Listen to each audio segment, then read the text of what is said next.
Esta série de videoaulas é resultado de cursos oferecidos pelo Centro Indígena de Estudos e Pesquisas CINEP, em parceria com a Universidade de Brasília, LACED Museu Nacional e Instituto Internacional de Educação IEB, voltado às lideranças indígenas para sua qualificação nos processos de participação e intervenção nos espaços de políticas públicas e na relação com o Estado brasileiro.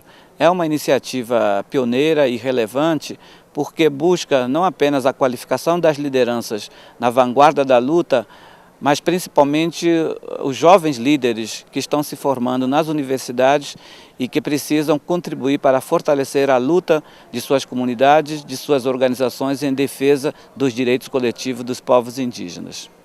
Há um número crescente de estudantes indígenas nos cursos de ensino superior e as atividades de sala de aula elas não têm condições de dar conta do horizonte de saberes necessários à inserção desses indígenas depois, né? Tanto no mercado de trabalho mais formal, né, mais usual, quanto no retorno para as suas aldeias.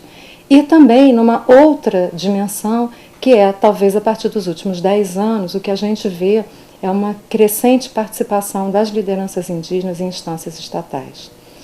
E se há um sucesso na produção de políticas públicas por essas lideranças na sua atuação, ainda há muito a que ser feito para que essas políticas públicas resultem em alteração da realidade da vida cotidiana dos povos indígenas no Brasil. A presente série de videoaulas procura tratar a relação entre povos indígenas e Estado no Brasil. Para isso, aborda conceitos fundamentais, como o próprio conceito do Estado, conceitos relativos aos direitos, em geral, da cidadania, e em especial os direitos indígenas, recuperando a história das relações entre povos indígenas e Estado do ângulo da tutela e da sua superação. Procura ainda mapear as políticas públicas atuais e como elas têm incidido e se relacionado com as populações indígenas. Da tutela à participação, todos esses temas estão elencados nesta série.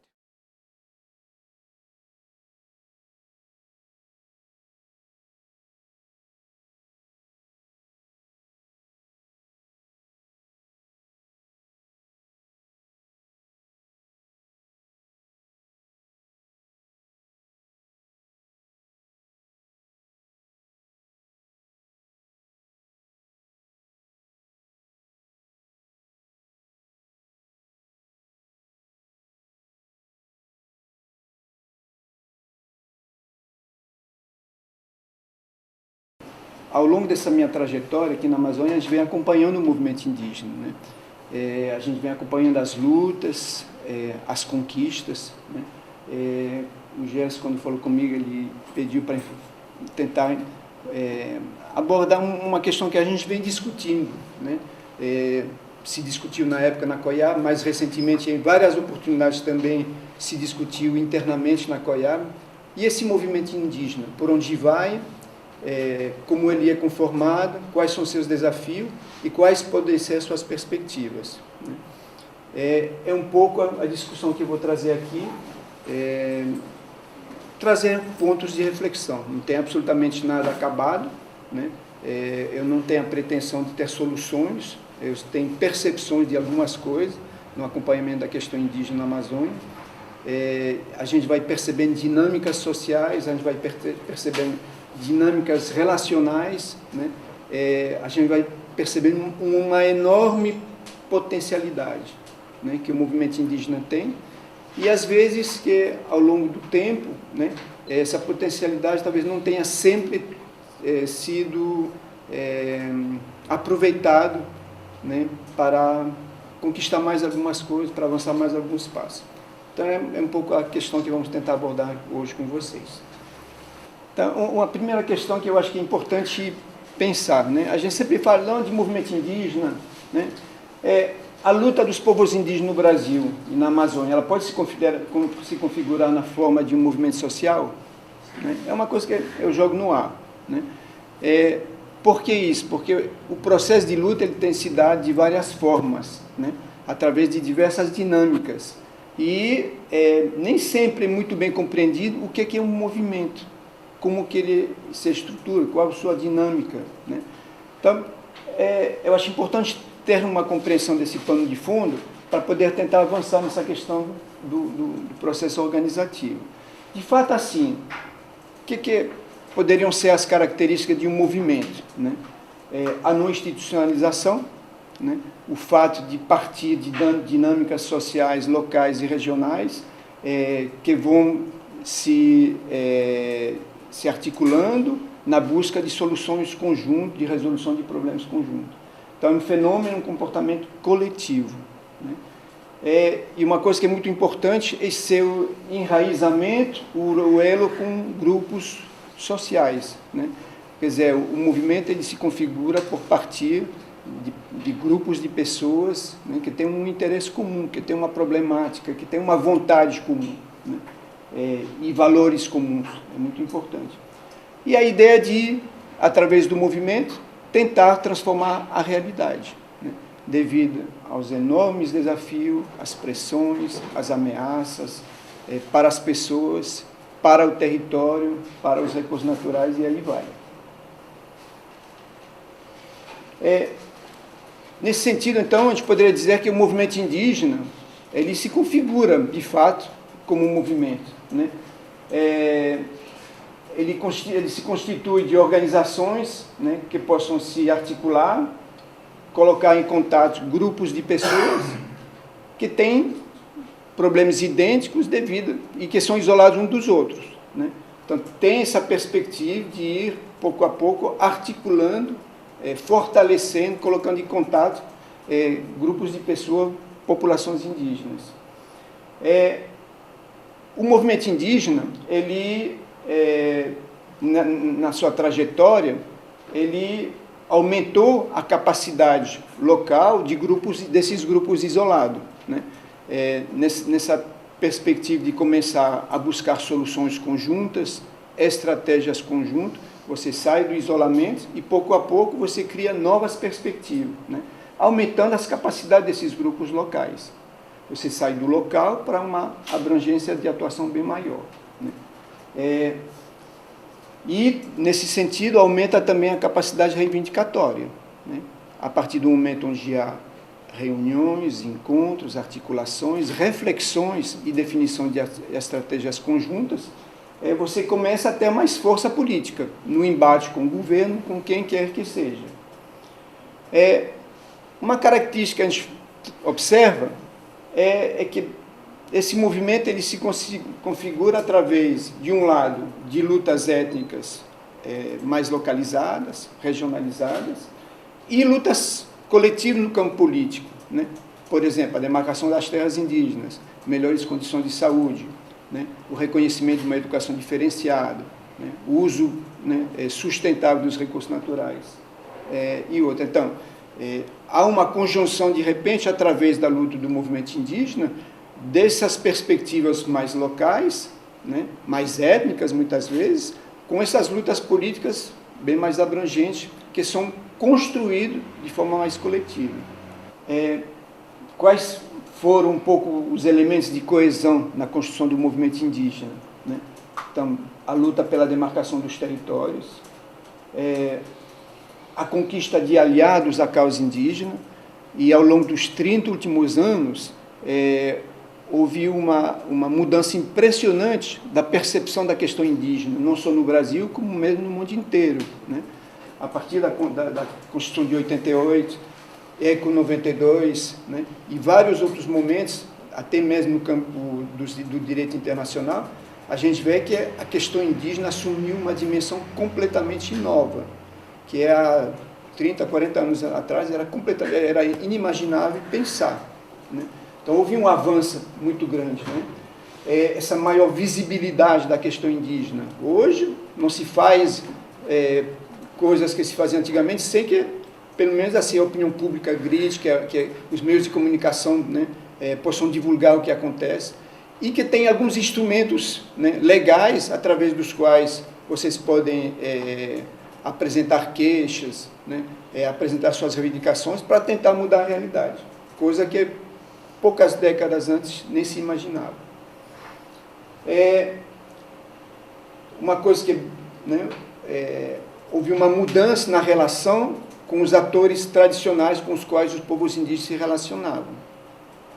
As missões tradicionais, as frentes de penetração econômica nas terras indígenas, que era caracterizado por seringueiro, por madeireiro, né, por fazendeiro, né, tantos erros aí que pessoas que tinham como único objetivo, né, extrair as riquezas do solo ou do subsolo, né, sem qualquer respeito pela territorialidade, pelas populações que ali moravam.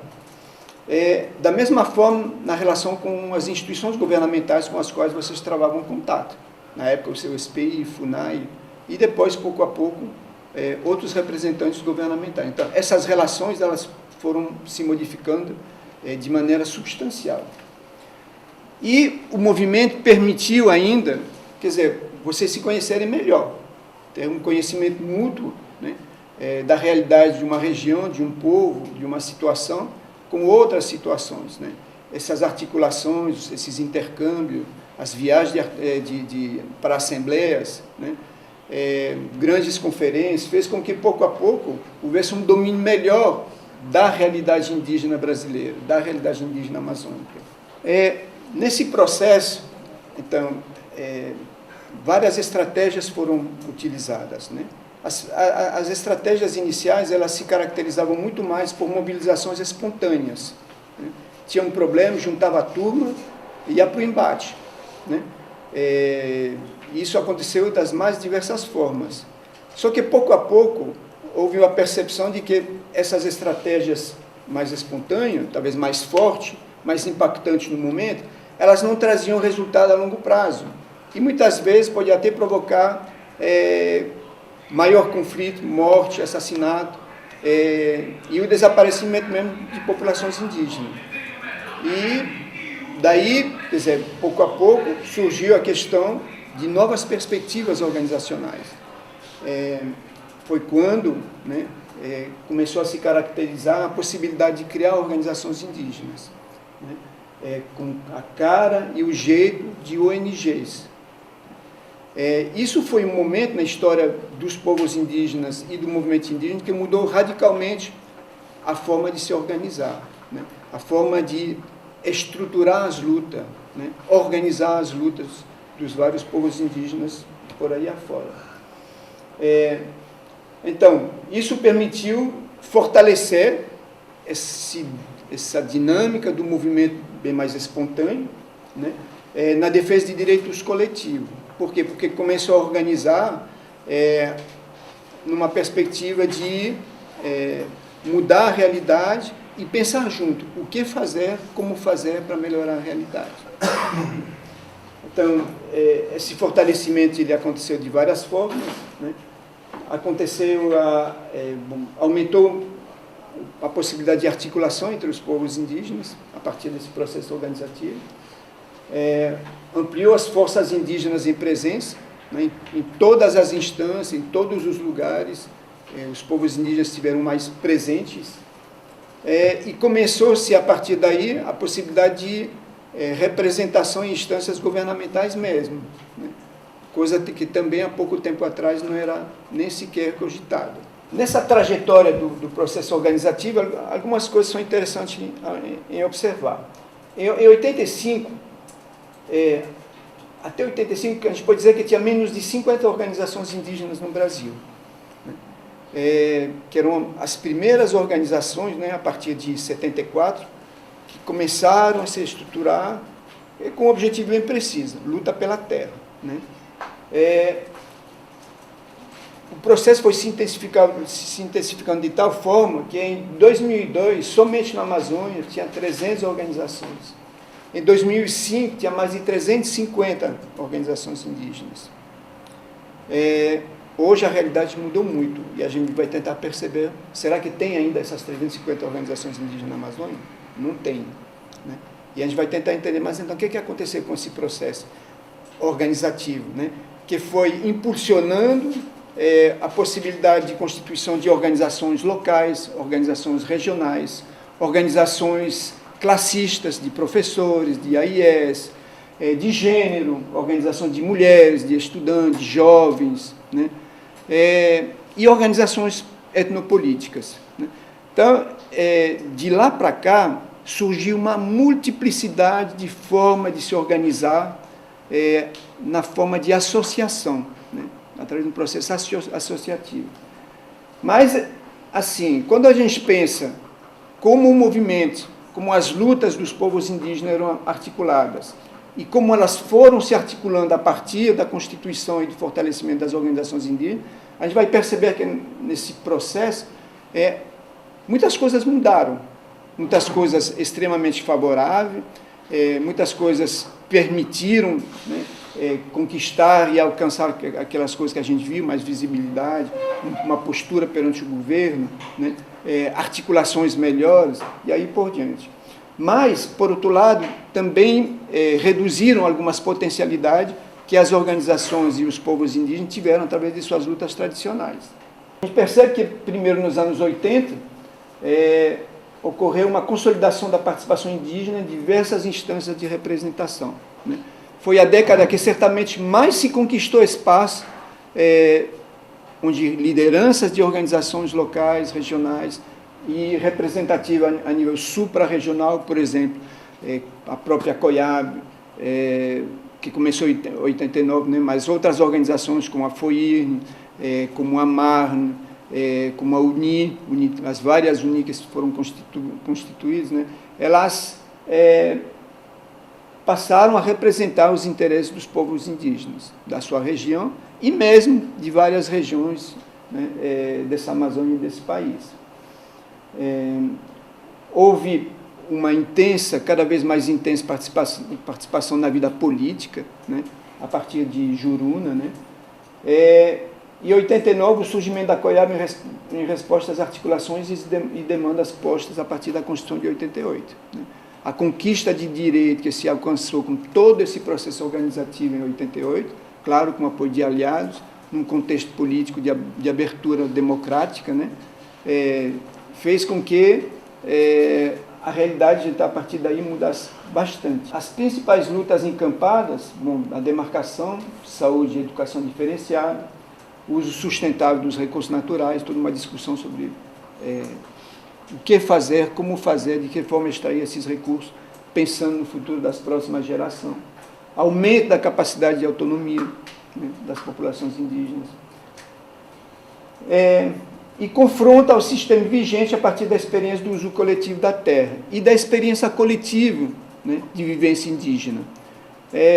Foi aí que começaram os primeiros grandes discursos, né, de preservação do meio ambiente, de preservação da floresta, e da preservação de um modo de vida que não prezava, né, somente o individualismo, que não prezava somente o uso individual da terra, que não prezava somente a concorrência, a competitividade, mas que pudesse prezar outros valores que os povos indígenas faziam questão de demonstrar. Então, nesse processo, a gente poderia chegar a dizer que as organizações indígenas se situaram de forma permanente sobre dois universos distintos durante seu processo organizativo. As dinâmicas do próprio movimento, na sua relação com suas próprias bases, né?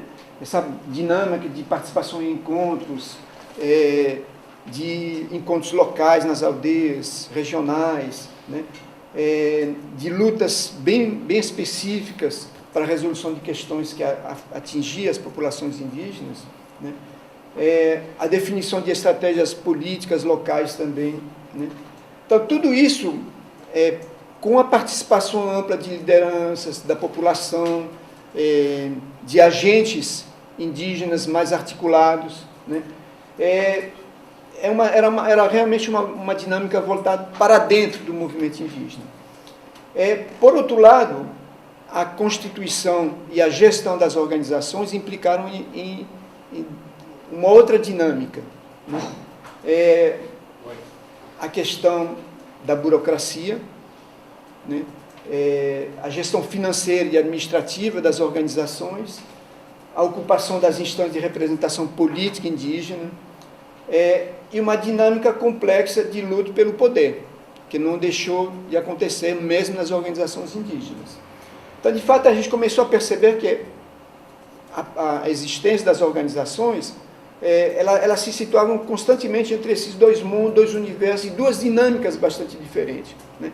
E como atender essas duas demandas, esses dois universos de forma concomitante e com a mesma qualidade, com a mesma intensidade, com a mesma preocupação, né? Isso representou, acho que, um sério desafio para os povos indígenas.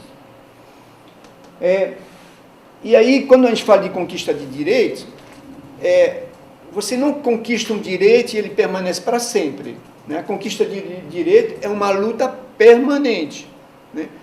Tem direitos que foram conquistados, mas hoje já estão completamente desrespeitados, né? Há outros direitos que os povos indígenas hoje precisam conquistar, que há 10 anos atrás nem se falavam. Então, esse processo de conquista é um processo permanente que requer do movimento e de suas organizações novas estratégias para poder corresponder a esses novos momentos, aos novos desafios impostos. O que a gente também foi percebendo, né? Que é a estruturação, a consolidação das organizações indígenas, uma vez elas assentadas, né, estruturadas, com alguns anos de funcionamento, rapidamente elas passaram já a ter um papel mais complexo na relação com as bases, e a gente vai tentar ver o que aconteceu, e, de certa forma, a gente pode lançar uma pergunta: isto fragilizou o movimento indígena? As organizações em si, elas foram motivo de fragilização do movimento indígena, ou somente de conquista? Então, uma observação que a figura da ONG, desse processo associativo, ele passou a ser, para o movimento, praticamente a única alternativa de luta. As lutas mais locais, mais espontâneas, mais coletivas, da mesma forma como via acontecendo anteriormente, já deixaram de existir, salvo algumas situações, né, bem particular e às vezes muito, muito pontual, né? Mas, de modo geral, quer dizer, todo mundo, né, em todos os estados brasileiros e em outros países próximos, né, a gente acompanha também a realidade, quer dizer, o processo associativo se transformou na alternativa de luta que os povos indígenas escolheram. Então, houve um baita de um crescimento dessas organizações como ente autônoma, né? O que eu quero dizer com isso? Que a necessidade,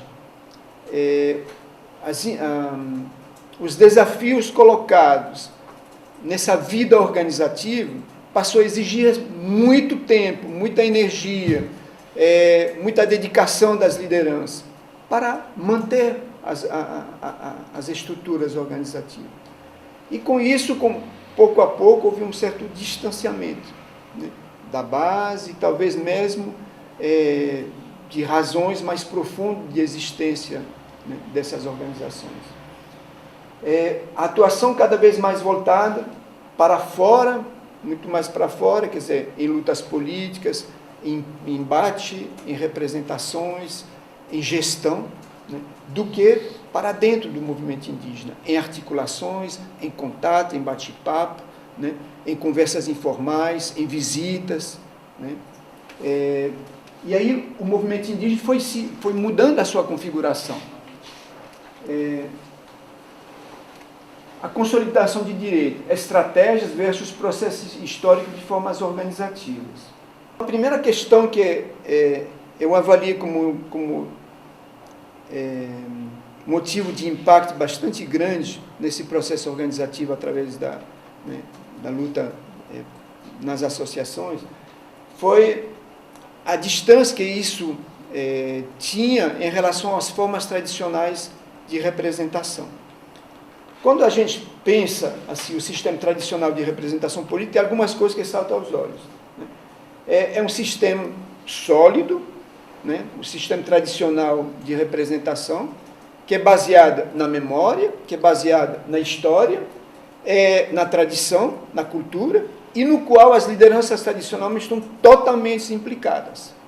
Elas fazem totalmente parte do processo. Então, eu posso considerar isso, de certa forma, uma democracia participativa.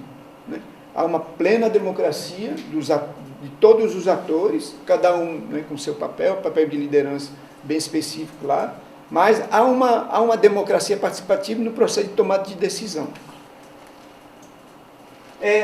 Quando a gente percebe o que acontece dentro das organizações, a gente vê que, de certa forma, você vê coordenações, lideranças, pessoas que assumem funções já não mais no intuito de representação partindo dos interesses da coletividade, mas partindo de outros interesses. A conquista de espaços de luta, que pode ser lutas clânicas, familiares, étnicas, lutas políticas de representação regional, ou movidas por outros interesses, o dinheiro, a fama, o poder, ou outros ainda. A grande dificuldade é que dentro das organizações, com raras situações, não se conseguiu estabelecer ou criar órgãos de controle, instâncias de controle, de fiscalização, o mesmo de definição políticas que possam ser eficazes. Claro, tinha conselhos, muitas vezes, tinha até conselho fiscal, funcionavam, orientavam, davam aquele suporte político, técnico e ético para as equipes de coordenação, para as equipes de diretoria, para essas lideranças que muitas vezes eram pegas durante a Assembleia, sem muitas vezes o devido preparo, sem o devido apoio, Pega que o filho é teu, é jogado na coordenação e se vira. Muitas vezes as coisas aconteceram dessa forma. E aí, não tendo esses órgãos mais fortes, mais sólidos, de apoio, de orientação, de direcionamento, isso fez com que os dirigentes indígenas tornavam-se cada vez mais isolados. E aí vai da capacidade, do bom senso, da ética de cada um. Lideranças que têm esse sentido profundo de ética, de responsabilidade, de seriedade, conseguiram superar os desafios, avançar e fazer um bom trabalho. Outros não, porque devido à pressão, os interesses em jogo, o isolamento, a realidade foi bem diferente. As consequências, primeiro, a mudança de perspectiva da base para com as organizações e seus dirigentes. A organização indígena era desde ser uma instância, um espaço onde eu me sinto fazer parte, onde a população assuma a sua corresponsabilidade no processo. E com isso, o que acontece? Uma visão clientelista? Não, porque dirigente ele tem que favorecer o meu grupo, ele tem que me apoiar, ele tem que estar a favor daquilo que a gente quer. Ou então uma relação paternalista e, de forma alguma, uma relação orgânica, uma relação que parte da base, que se constrói, que vai se consolidando, e que vai dando um rumo às coisas. Onde o dirigente é uma simples peça de política, importante, claro, mas que cumpre o papel do conjunto, e nada mais. Então, a gente vê que, pouco a pouco, houve uma distorção dessa realidade, e que aquilo que vinha acontecendo nos processos coletivos, baseado na tradição e na representação de lideranças tradicionais, começou a acontecer de forma completamente diferente no seio das organizações. Então, com isso, o que a gente percebe? De fato, as associações, seja para índio, para branco, para chinês, para qualquer um, elas não deixam de ser uma estrutura verticalizada. O poder de quem está em cima e os outros embaixo acompanham do jeito que podem. Nesse processo, nessa dinâmica, as lideranças tradicionais, legítimas, com cada vez menor espaço de intervenção e de atuação, cada vez mais distante, se sentindo com força reduzida, né? Por quê? Porque o próprio sistema adotado, ele não favorece e facilita uma coisa que chama participação, né? Participação com pleno conhecimento de causa, participação com direito à consulta, participação de todas as formas que você possa imaginar. Uma coisa que eu achei interessante, falando agora dessa questão da consulta. Quantas vezes a gente escuta falar, inclusive é um debate muito recente agora, né? A partir do momento que o Brasil foi signatário da OIT, né, da 169 da OIT, quer dizer, os povos indígenas, outras populações tradicionais, reivindicam o direito de consulta, né? O governo tem o dever, né, de facilitar o acesso à informação, tem o dever de repassar as informações para que as populações possam tomar suas devidas decisões com conhecimento de causa. Acontece da mesma forma em relação às bases do movimento? As lideranças, as organizações e seus dirigentes têm aquela preocupação de consulta para tomar decisão? Então, essa mesma preocupação que é válida em relação a direitos internacionais adquiridos, deveria funcionar dentro da própria dinâmica interna do movimento. Mas, infelizmente, a gente vê que isso nem sempre acontece. Não é sempre porque a liderança não quer, é porque a dinâmica imposta pelo sistema adotado não facilita isso, né? E a gente vai ver por quê. Então, com isso, cada vez menos a capacidade de definir estratégias coletivas, né? E cada vez mais dirigentes vão assumir por eles mesmos decisões em nome da coletividade, sem essa questão da consulta e muito menos da participação ativa e democrática. É uma coisa assim, a gente pensa que essa discussão ela é muito importante, porque ela se refere à essência de qualquer movimento, a participação, o direito de conhecer, de fazer parte de um processo, de você influir a partir da sua experiência, do seu conhecimento, daquilo que você acumulou historicamente, como liderança, como comunidade, como povo, né? Que você possa colocar isso à contribuição do movimento indígena. Se o processo de decisão é cada vez restrito a um grupo de pessoas selecionada, limitado, que esse distanciamento cresce, o que acontece? Há uma fragilização do movimento. E, com isso, um fortalecimento das forças inimigas, em presença, outros interesses, né? Então, isso é uma coisa que a gente vem constatando ao longo dos últimos anos, né? E, tanto a nível de organizações locais, regionais, suprarregionais e mesmo nacionais. Por quê? Porque se trata de uma problemática de sistema, de uma dinâmica associativa que foi adotada há tantos anos atrás e que talvez, né, em relação à qual não se refletiu suficientemente, né, não se pensou suficientemente. Será que as nossas organizações elas representam hoje a melhor alternativa de luta, de definição de estratégias coletivas, né, de capacidade de embate perante o governo ou perante quem quer que seja? Em consequência disso, algumas outras coisas que eu considero sérias, né? Falta de sistemas de governanças mais sólidos. O que seria isso? Acompanhando a COIAB, vou citar um exemplo, acompanhando a COIAB há alguns anos e sempre preocupado e tentando entender a razão das coisas, a gente foi percebendo que o Conselho Deliberativo, que é a instância em si constituída para controlar, para fiscalizar, para dar o rumo, ela não conseguia mais fazer isso, né? Você podia mudar o formato do conselho, mudar as representações regionais, aumentar o número de conselheiros, mas o papel dela deixou de ser cumprido, como acontece em muitas organizações locais, né? Por que isso?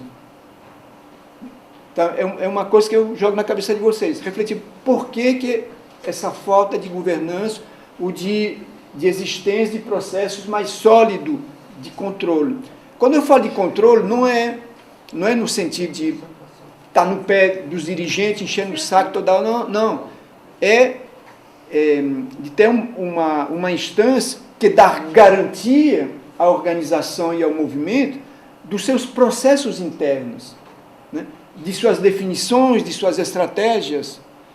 Se essas instâncias se fragilizem ou deixam de funcionar, o que acontece? A distância entre as bases e os dirigentes aumenta mais ainda, né? Estes se sentem cada vez mais isolados, sem respaldo, né? E têm que assumir sobre seus ombros peso enorme de responsabilidade, né? Porque aí já não é mais a coletividade, já não é mais o grupo que decide. E às vezes, né, pela circunstância, eles têm que tomar decisões no peito e na raça, né? E eu acredito com dor na consciência e com muito medo. Porque chega numa decisão lá em Brasília, tem que bater o pé. Cadê a possibilidade de consulta? Cadê o dinheiro para fazer visita? Cadê a dinâmica instalada, né, para poder decidir juntos? Para poder se articular, ter capacidade de agregar forças, agregar valores, agregar capacidades e, principalmente, dividir a responsabilidade. Com isso, eu interpreto assim de que, de certa forma, entre as organizações indígenas e aquela que elas se tornaram, muitas vezes, nesse processo, há um desvio de missão e dos princípios inicialmente estabelecidos, né? No início, as organizações estão constituídas, aí você vê os estatutos, né? Luta por direitos, né, coletivos, né? Luta para a melhoria das condições de vida da população, melhores condições de saúde, melhores condições de educação, né? Processos tradicionais respeitados, e aí vai, né? Poxa, será que a dinâmica atual de muitas organizações, por conta do sistema adotado, por conta da dinâmica adotada, são as mais adequadas? Será que existem outras alternativas? Então, considerando que esse processo de consulta interna não é respeitado, o que acontece? Muitas comunidades, muitas aldeias, muitas lideranças, muitas pessoas deixam de participar e ficam cada vez mais distantes, desconhecem muitos problemas, né? Vai falar da questão de rede para muitas lideranças do interior, vai falar de questões de propriedade intelectual, do que é a Secretaria de Saúde Indígena, né? Muita gente desconhece, escutou falar, sabe um pouco, não conhece em detalhe, né? Não sabe de maneira aprofundada, tem dificuldade em se posicionar. Claro, é complexo, né? São dinâmicas, são realidades novas, que geram insegurança, né? Que geram, às vezes até desvalorizam as lideranças, porque de repente elas se deparam com um mundo totalmente desconhecido, ver jovens liderantes se deparar com tantas questões que muitas vezes as bases do movimento estão totalmente por fora. E, em alguns casos, a gente percebe que nessa luta de embate político, briga de poder, briga entre diretoria, base do movimento, sérios problemas de gestão, e aí vai. Mas por que existe essa questão da dificuldade de pensar uma gestão mais indígena? Com característica mais indígena, com um jeito mais indígena, com uma participação mais ativa, né? E aí tem uma coisa que se chama burocracia, em que todas as instituições, seja elas de qualquer natureza, elas sofrem. O Max Weber dizia o seguinte: uma burocracia é um entrave emaranhado, confuso, que faz emperrar o fluxo da cidadania, né? De qualquer cidadania, né? Vocês estão lutando por cidadania, né? Vocês estão lutando por direitos específicos, mas estão lutando por cidadania. O alto custo de um distanciamento com relação ao mundo social e a visão de mundo dos índios pode provocar um fracasso em relação aos objetivos e à missão das organizações. Por quê? Porque os mecanismos internos de gestão e de funcionamento das organizações implicam em, quase obrigatoriamente, dificuldade de participação, dificuldades seja mesmo pelo próprio tempo, né, pela especificidade do trabalho, pela necessidade de capacitação técnica, né, ela é como se fosse uma coisa né, lá em cima, intocável, né, e que só alguns têm acesso e possibilidade de estar atuando nelas, pela complexidade que elas representam. E a questão de, pensando agora em modelo, né, da gente se referir a um modelo que acomoda o índio às necessidades da organização e não o contrário. Né? Então, o que acontece? Você vê uma liderança eleito, com toda a força de vontade, né? O cara está com todo o gás, ele chega lá na organização, daqui a pouco, depois de ser eleito, terminou a euforia, né, da eleição, não sei o quê. Primeira coisa que ele vai ver as contas. Né? Vai ver as contas, vai ver as broncas, vai ver as dívidas, vai ver as dificuldades, vai ver a falta de pessoa, vai ver... vai se deparar com essa baita de realidade. E, claro, ele vai tentar solucionar essas questões, né? Como gestor, como liderança, preocupado, né, em corresponder, né, à eleição que ele,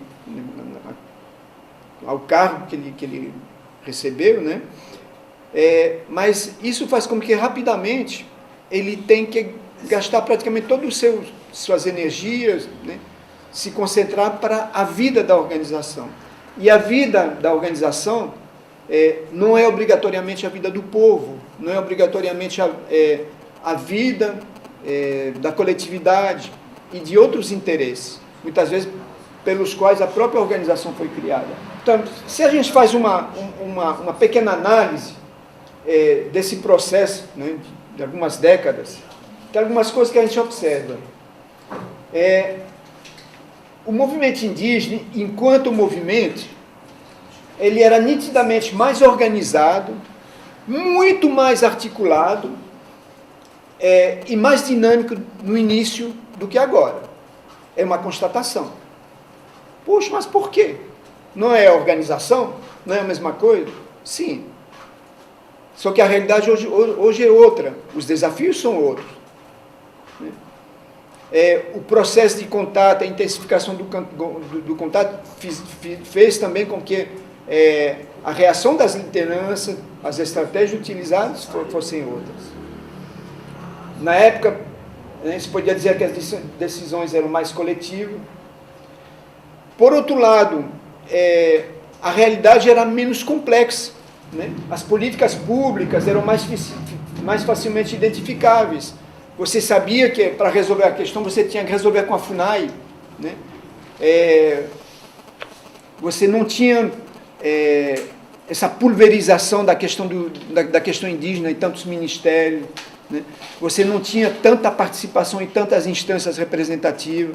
Então você tinha a luta dos povos indígenas e, vamos dizer assim, entre aspas, o inimigo era muito mais fácil de identificar, né?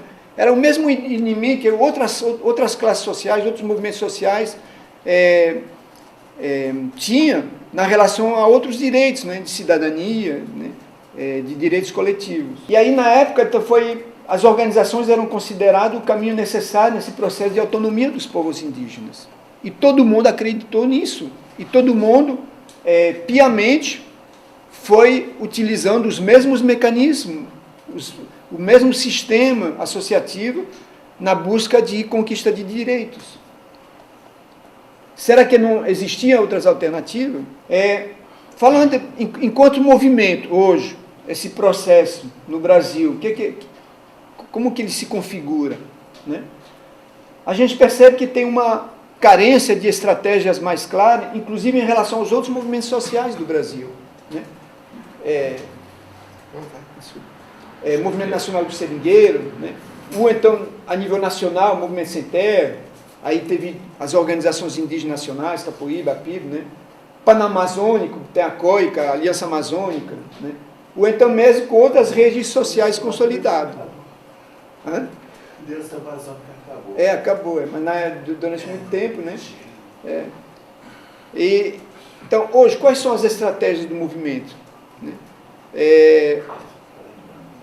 De certa maneira, a gente vê que a abertura democrática fez com que cada movimento, né, cada segmento social seguisse seu rumo e que, de certa forma, houvesse um certo enfraquecimento das lutas sociais, né? E não só, isso não aconteceu somente com a questão indígena, aconteceu com outros movimentos sociais no Brasil, né? Eu penso que tem alguns debates que são cruciais, né, nessa discussão toda. Uma das questões é a questão do modelo organizativo versus saberes e experiências genuinamente indígenas. De que forma é possível hoje pensar em modelos de organização que é capaz de valorizar, de aproveitar melhor as experiências tradicionais dos povos indígenas, né? Nesse processo de luta, de conquista, de experiências adquiridas, né, por muitos povos indígenas.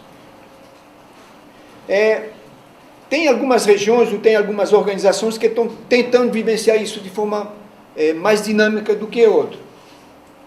Eu penso que, por exemplo, o CIR é uma organização que tem tentado manter essa preocupação, essa articulação, movimento, lutas de base, participação, processo de consulta, né, com a estrutura organizacional. Quer dizer, a estrutura ela está a serviço de uma coletividade, né, a serviço de interesses do povo lá de Roraima, né. Certamente tem problema de gestão, eu sei que teve problema também quando assumiram o convênio, um monte de rolo lá também, mas, quer dizer, me parece que tem uma certa preocupação de buscar soluções nessas duas formas, né, de se organizar. Uma outra discussão que eu acho que pode ser interessante, né, como construir projetos etnopolíticos a partir de uma ética do movimento indígena. Por que eu falo de ética do movimento indígena? Porque talvez é algo que faltou, o que precisaria aprofundar um pouco mais nas estratégias do movimento indígena. Quais são os princípios que orientam a atuação de seus dirigentes? Né? Quais são os valores que estão atrás, né, de todo um processo de luta para dizer, não, nós aceitamos fazer isso, isso, isso. Isto nós não vamos aceitar. É igual, por exemplo, sei lá, qualquer ONG precisa de financiamentos para se sustentar, né? As associações indígenas também. Você tem a possibilidade de aceitar recursos de qualquer um, de todo mundo, de empresa, pagando o custo. Né? Você tem a possibilidade de definir estratégias. Não. Eu acho que da cooperação internacional, envolvido, comprometido com as mudanças sociais no mundo, a partir de uma perspectiva humanitária, tudo bem. Empresa com a Coca-Cola? Não, eu acho que não, porque isso não vai contra os princípios, né, e os valores que nós estamos carregando no nosso movimento. Só para exemplificar. Então, hoje, o que eu poderia dizer em termos de valores coletivos construídos e que dão sustentação ao movimento indígena? Existem? Certamente existem. Agora, são claramente postos para todo mundo? Eles são a base da edificação do movimento, que permite traçar o rumo do movimento para as próximas décadas? Talvez a questão seja um pouco de pensar de que maneira vocês, lideranças, de que maneira as organizações conseguem refletir um pouco mais, né, sobre isso. Aonde vocês querem chegar e de que maneira vocês querem chegar. Uma outra discussão que eu acho que é interessante é o formato e os critérios da representatividade indígena. Então, a representatividade, ela tem se dado das mais diversas formas, né? A liderança que participa de uma assembleia e que é eleito para ser coordenador, para ser conselheiro, né, de um conselho distrital, para ser conselheiro de um conselho de educação, para ser conselheiro na FUNAI, nos comitês da FUNAI, né? E aí vai. Mas quais são os critérios para escolher esse cara? Qualquer um, porque ele fala bem, porque ele é bonito. Esses critérios estão claramente definidos? Nem sempre, né? E aí eu acho que o movimento indígena muitas vezes pecou, né, em não ter tido a capacidade, a preocupação, eu diria, o cuidado de escolher seus dirigentes a partir de valores, a partir de critérios, a partir de... Né, eu quero uma pessoa para fazer o quê? Né? Qual o perfil melhor? Quem tem mais experiência? Quem vai poder contribuir mais nessa discussão? Né? E não é porque é parente, porque é amigo, porque isso, aquilo, ou por causa de outros interesses. Então, por outro lado, além do formato e da questão do critério, quando eu falo da questão da representatividade, tem uma outra questão que me vem em mente e que é fundamental: a legitimidade. Qual a legitimidade que uma liderança tem para poder falar em nome de alguém, em nome de seu povo, da sua associação, das suas bases, né, de uma região, né, ou mesmo a nível, né, supra-regional ou a nível nacional. Se não houver essa legitimidade, qualquer problema que tiver, essa representação vai ser questionada. O não vai ser reconhecido.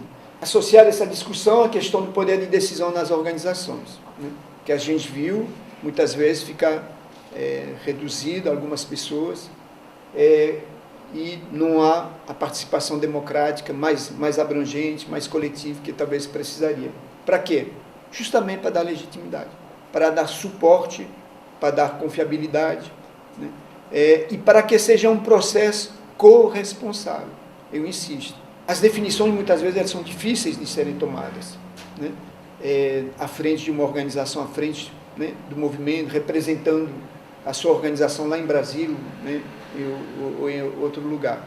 Então, eu acredito que, por conta disso, é muito importante essa preocupação de que a liderança que vai lá se sinta respaldada, ela vai carregando um recado, né, é mensageiro, né, vai carregando esperanças, né, estratégias, decisões. Ele não tem que tirar isso da cachola dele. Uma outra discussão, eu sei que muitos povos indígenas estão enfrentando essa discussão, a questão da sustentabilidade dos povos indígenas versus gestão territorial, né? Aí tem todo o embate da relação do uso dos recursos naturais, o que fazer e como fazer. Recentemente, na área Yanomami, nós tivemos uma discussão na segunda Assembleia Yanomami, que a gente apoiou lá no município de Santa Isabel do Rio Negro, sobre essa questão da sustentabilidade. Por quê?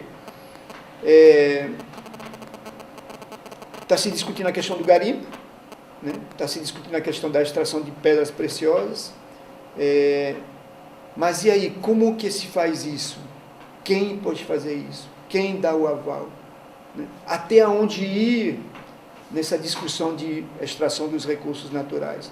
Quais são as implicações para as comunidades, para os povos, para a população? Então, eu acredito que a questão da sustentabilidade, ela tem que ser encarada, de forma participativa. É um debate desgastante, é um debate onde há tantos interesses em jogo que é complexo, né? Então, eu acho assim que é um debate que tem que ser encarado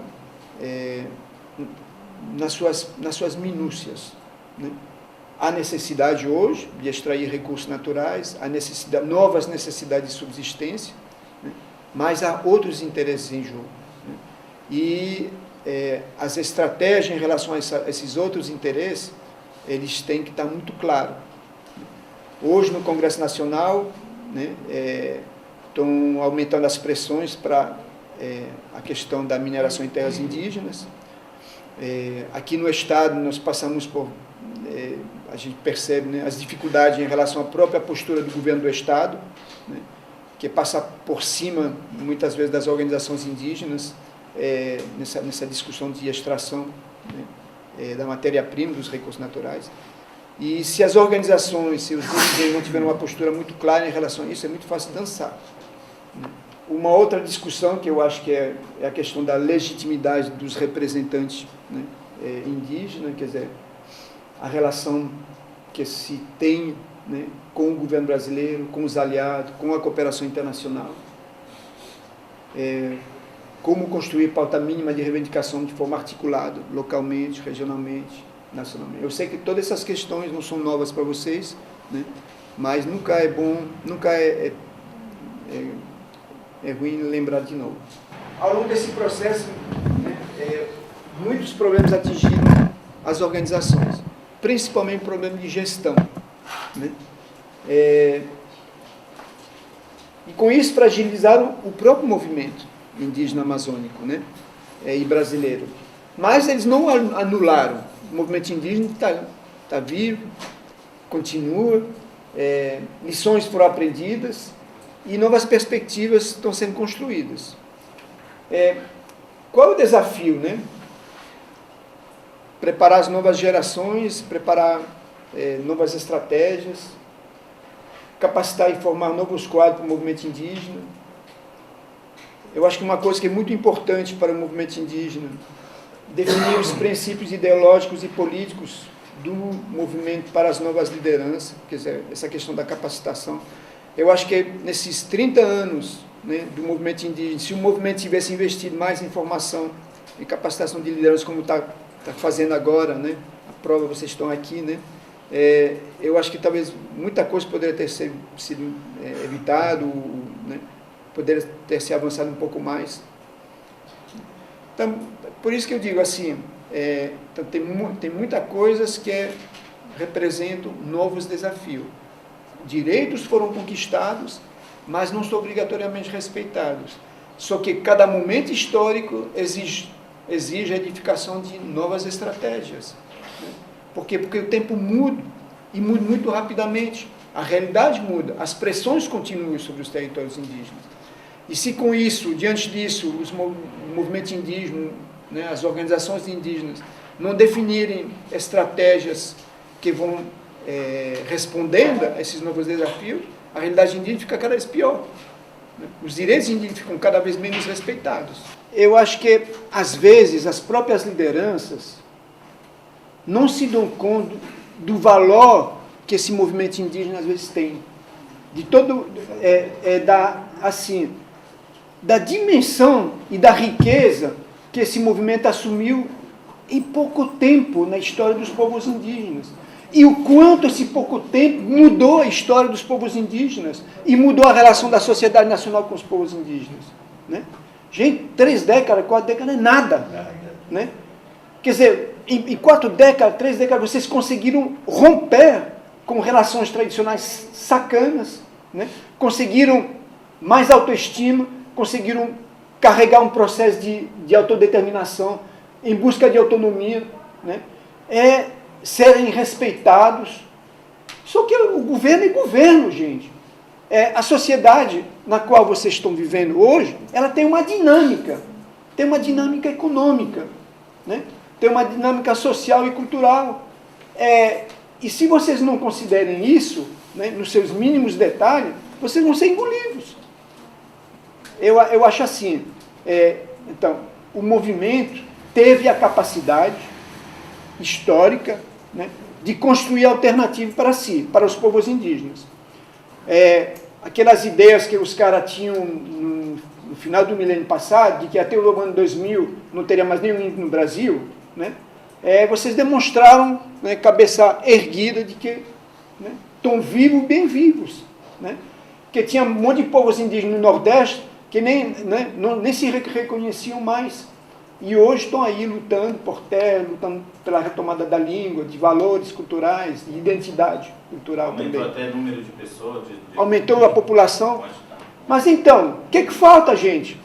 Né? Vocês demonstraram que tem capacidade, né, nessas 3 décadas de construção do movimento indígena, com problemas, né? Caíram no buraco aqui, acolá, faz parte. Né? Mas o que vocês não podem é se acomodar. Né? E o governo está doidinho para que vocês se acomodem, cooptando liderança, dar dinheiro, dar cargo, dar poder, né? Dividindo para reinar. Então, qual a alternativa? Arregaçar os braços, né? Olhar um pouco para aquilo que vocês são, olhar para o povo de vocês, olhar para a comunidade, olhar para esses valores e pensar, poxa, nós chegamos até aqui, a gente vai morrer na praia? Né? Agora que vocês adquiriram essas capacidades, ter maior compreensão e domínio do funcionamento da sociedade brasileira, eu acho que hoje vocês reúnem as condições de construir estratégias claras, né? Com processos participativos efetivos. Né? Eu acho que as besteiras e os problemas que tiveram fizeram com que houvesse amadurecimento. Aproveitar disso. E ter coragem de dar mais um passo. Né? Tem hora que tem que chutar o balde, gente. Né? Porque senão as coisas não andam. Então, é o recado que eu quero dar para vocês.